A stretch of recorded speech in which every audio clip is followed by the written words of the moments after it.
IVF যে treatment করা হয় ওই ট্রিটমেন্টের মধ্যে ছেলে সন্তান হবে কি মেয়ে সন্তান হবে এটা আগে থেকে বোঝা যায়, ওইটা ভুল ধারণা, ওইরকম কিছু হয় না। তার কারণ কি যে পুরুষের যে স্পাম থাকে, স্পামের শুক্রাণুগুলো ওরকম চিনাক্ত করা যায় না। এটা দুই রকম থাকে, একটা এটার 23X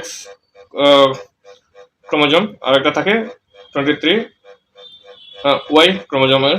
আর মেয়েদের মানে মহিলাদের যে থেকে যে এগ এটা যে পিক আপ করা হয় ওভারি থেকে, ওই একটা থাকে 23X ক্রোমোজোমে।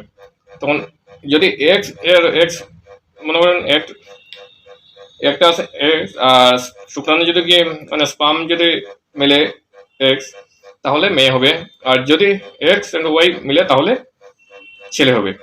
বাট এটা চিনাক্ত করা যায় না যে ওইটা বলতে পারেন যে সিলেক্ট করে দেওয়া যাবে ওয়াই, তাহলে ওইরকম চিনাক্ত করা যায় না।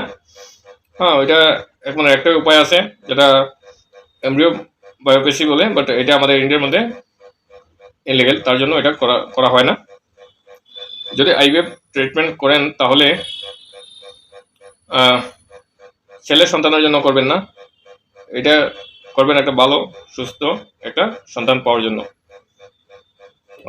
আমার চ্যানেল যদি ভিডিও কোনো ইনফরমেটিভ লাগে তাহলে আমার ভিডিওটা লাইক করবেন, শেয়ার করবেন, আমার ইউটিউব চ্যানেলটা সাবস্ক্রাইব করবেন যারা ইউটিউবে দেখছেন।